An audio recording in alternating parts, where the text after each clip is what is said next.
This is TWiT. It's been, what, 2 years since the app? More. Three since the Apple TV update. Feels like it's time. They could put the new A14 in there. Make it better for gaming. It's expensive again. I mean, that's the whole thing they're fighting with is they could put an A12 10, an A12. Apple has me saying X like 10 all the time now. I hate it. They could put an A12X in there, and then it would do better. Like right now, the limit is HD compositing and higher end Apple Arcade games, but an A12X would fit that. The rumor is that they might go to an A14X and then get into gaming with a game controller, maybe even get some studios the way that other companies have. That would be interesting. But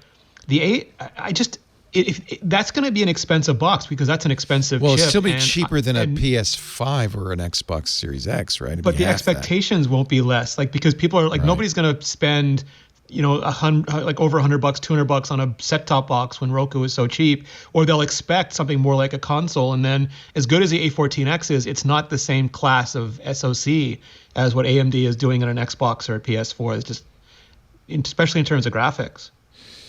Yeah, especially when you compare it to the cheapest Apple TV you can buy right now is $179, and it's about at the same rate as a $50 Google Chromecast with Google TV dongle.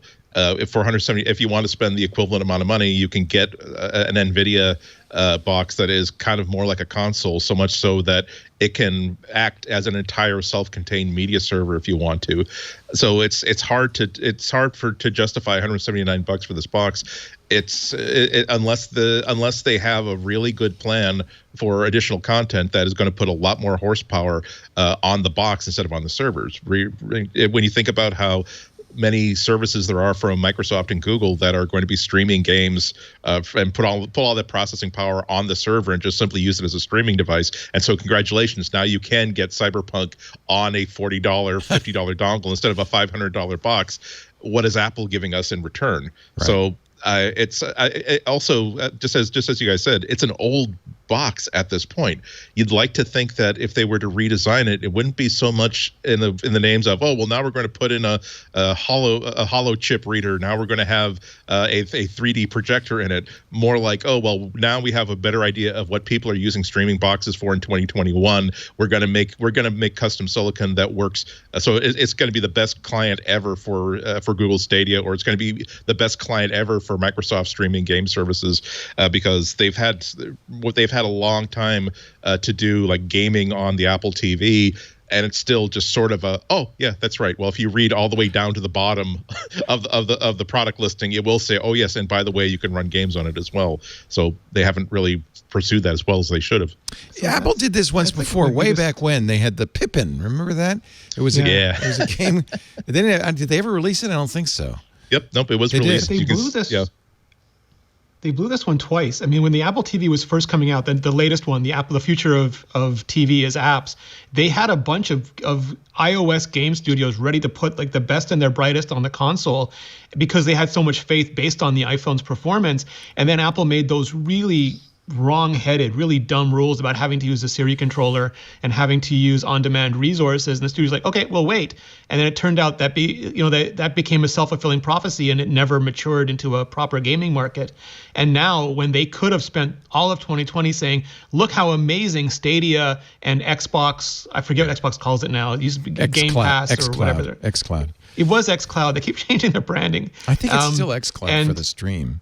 The Amazon one, and like everyone's announcing these, and they could have spent a year saying, you can run these services the best. They run the best on Apple hardware. Apple TV is the best experience for these things. And instead they're like, no, for some reason we're going to say these are actual apps, and you got to list them all in the App Store, and you can't run them. Oh, you want to do web clients now? Good luck with that. That sounds to me like they have ambitions. They don't want to do Stadia or xCloud. They want to do Apple gaming. But they do Netflix, and they have a TV Plus. Like that, but remember, you can't have one streaming service. Remember what's going on. Well, they have Apple TV Plus. Remember what's going on now is Apple really wants to make Apple services more and more exciting.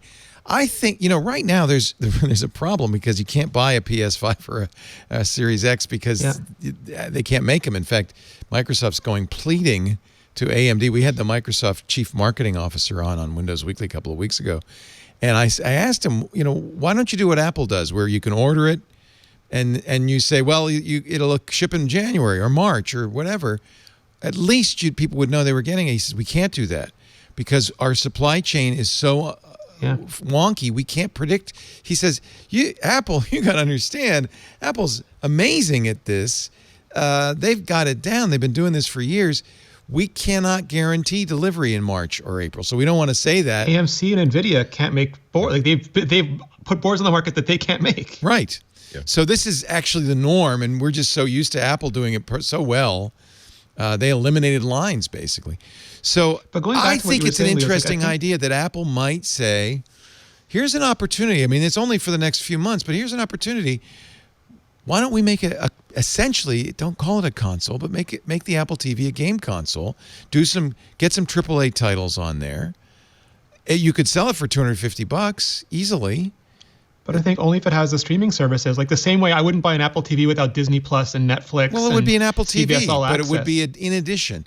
If you buy a PlayStation 5, you've got streaming services on it. You can watch. But Netflix what I mean, on Apple it. currently doesn't allow them, and I think that'll make it a useless box. Like they have to allow those services in order for it to be a useful box. You mean for right now, gaming? they show no. You mean for gaming? Yeah, No, I think it's a weird block in their mind. You don't have to do that if you get a few good AAA titles.